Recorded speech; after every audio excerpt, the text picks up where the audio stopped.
नमस्कार फ्रेंड्स, भास आभास या चॅनलवर ही सावली तुमचं अगदी मनापासून स्वागत करतेय.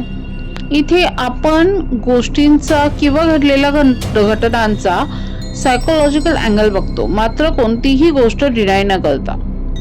आता जर 10 वेगवेगळ्या लोकांनी एकाच जागी एकच गोष्ट पाहिल्याचं जर तुम्हाला सांगितलं तर तुम्ही काय म्हणाल? डाव हिल मध्येही अनेक विद्यार्थ्यांनी एकच वर्णन दिलं होतं की एक मुलगा डोक्याशिवाय. आणि ज्या वेळेला मी डिसाईड केलं की मला तिथे जायचं आहे त्यावेळेला ही सगळी इन्फॉर्मेशन मी जाणून घेतली, कारण मला जाणून घ्यायचं होतं की भीती नक्की कुठे तयार होते. काही जंगलं ना शांत असतात आणि काही जंगलं आपल्याला पाहत असतात. सो डाव हिल हे देखील त्यातलंच. मी पहिल्यांदा ह्या डाव हिल बद्दल काही ऐकलेलं नव्हतं, पण ज्या वेळेला मी भूताची गोष्ट ऐकली तर ही भूताची गोष्ट देखील माझ्या सोबत होती. पण डाव हिल बद्दल बोलताना सगळ्यात आधी एक गोष्ट मी क्लिअर करेन की ही जागा भूतांमुळे प्रसिद्ध नाही बरं का, तर ती इतिहासामुळे ओळखली जाते. डाव हिल क्रुसॉंग मध्ये दार्जिलिंग डिस्ट्रिक्ट मध्ये वेस्ट बेंगॉलला आहे आणि हा टेकडीचा भाग आहे. सो ब्रिटिश काळात हे ठिकाण एज्युकेशन हब म्हणून विकसित झालं होतं.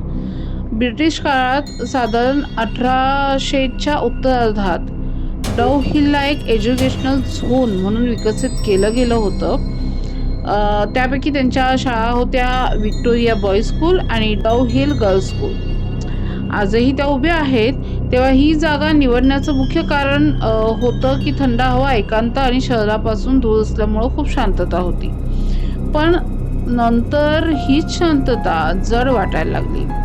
आता इथं व्हिजिट करायचं जेव्हा मी ठरवलं तेव्हा लोकांचं एकच वाक्य मी ऐकलं होतं की तिथे चालताना आपण एकटे नसतो, पण आपल्याला कोणीही दिसत नाही.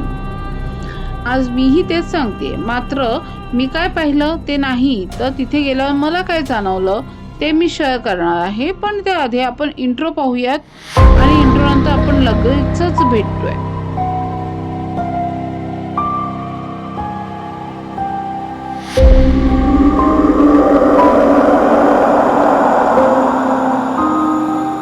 सो डाव हिलला पोचल्यावर तिथे तिथलं वातावरण, धुके, थंड हवा आणि उंच झाडांच्या रांगा असं मनमोहक दृश्य मी पाहिलं. अर्थात तिथे असलेलं व्हिक्टोरिया बॉईज स्कूल हे जंगलाच्या कडेला उभं आहे. सो दिवसा तिथे सगळं नॉर्मल असतं, टुरिस्ट असतात, खूप सारे फोटो सेशन्स होतात, पण संध्याकाळी तिथे लोक थांबत नाहीत. मी मुद्दाम संध्याकाळची वेळ निवडली. सो मी कॉरिडॉर मधून जात होते आणि तो रस्ता हा शाळेच्या मागून जात होता, बरोबर, आणि तो रस्ता अरुंद आहे, ठीक आहे. सो दोन्ही बाजूला दाट झाडं आहेत आणि इथं अनेक विद्यार्थ्यांनी एकच गोष्ट सांगितलेली आहे की एक मुलगा ज्याला डोकं नाहीये. आता हे मी ऐकून आले होते आणि माझ्यासाठी तेच सगळ्यात धोकादायक होतं, कारण मन अशा गोष्टींसाठी ना आधीच तयार असतं. सो मी चालत होते आणि पायांचा आवाज मला येत होता, अर्थात माझ्या पायांच्या आवाजासारखाच मला वाटत होता. धुकं वाढत होतं आणि तेव्हाच एक विचित्र गोष्ट जाणवली. आता माझं लक्ष मानवी उंचीवर जात होतं. झुडपं नव्हती, झाडं नव्हती, पण मुलाच्या उंचीची जागा मी अनकॉन्शियसली शोधत होते. समोर कुणी धावत असल्याचा आवाज मला आला. मी थांबले, तसा तो आवाजही थांबला, पण इथे माझं शरीर थांबलं नाही. हृदय जोरात धडधडत होतं आणि त्या क्षणी माझ्या डोळ्यासमोर क्षणभर डोक्याशिवाय शरीर जाताना मला दिसलं, अगदीच क्षणभर. त्यामुळे मी पापण्या मिटल्या आणि जेव्हा डोळे उघडले ना त्यावेळेला तिथं काहीच नव्हतं. मी काही स्टाफ मेंबरशी बोलले दुसऱ्या दिवशी, त्यापैकी कोणी म्हणालं नाही की तिथे भूत आहे. ते फक्त एवढंच म्हणाले की विद्यार्थी रात्री एक गोष्ट सांगतात. तिथं कोणीचा ओरडण्याचा आवाज नाही, तिथे फक्त भीती असते. आणि तिथे भीती असते हेच खरं डिस्टर्बिंग होतं, कारण कथा वेगळी नव्हती, सगळ्यांचा अनुभव हा सारखाच होता.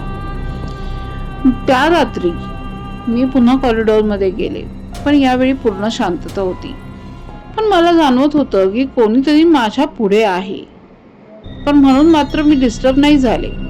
मी शांतपणे थांबले आणि तेव्हाच हा विचार आला, जर जी काय भीती खरंच बाहेर नाहीये तर मग ते आहे कुठे? आता डोकं जड व्हायला लागलं होतं आणि दृष्टी देखील अरुंद झाली होती.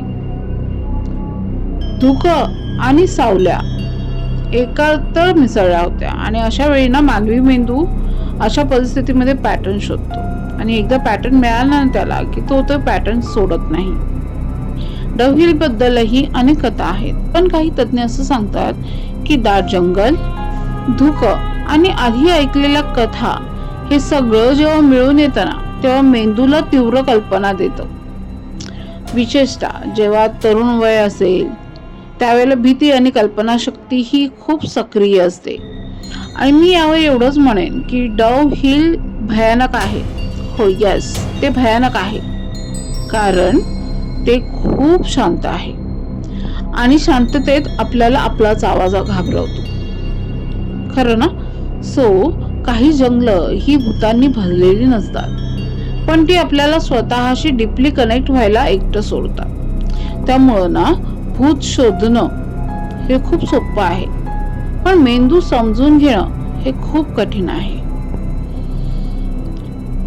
अशाच खऱ्या पण अनसेटलिंग ठिकाणांची गोष्ट ऐकायची असेल, काही घटना जाणून घ्यायच्या असतील अशाच ज्या अनाकलनीय आहेत, तर भास या चॅनेलला नक्की सबस्क्राईब करा. जर ही कथा आवडली असेल तर लाईक करायला विसरू नका आणि शेअर नक्की करा, कारण शेअरिंग इज केअरिंग, राईट? आणि अशाच कथा जर तुम्ही ऐकत असाल तर त्या नक्की ऐकत राहा आणि त्या नुसतं ऐकू नका, तर समजूनही घ्या, कारण जेव्हा समजून घ्याल तेव्हाच ते ऍक्सेप्ट कराल.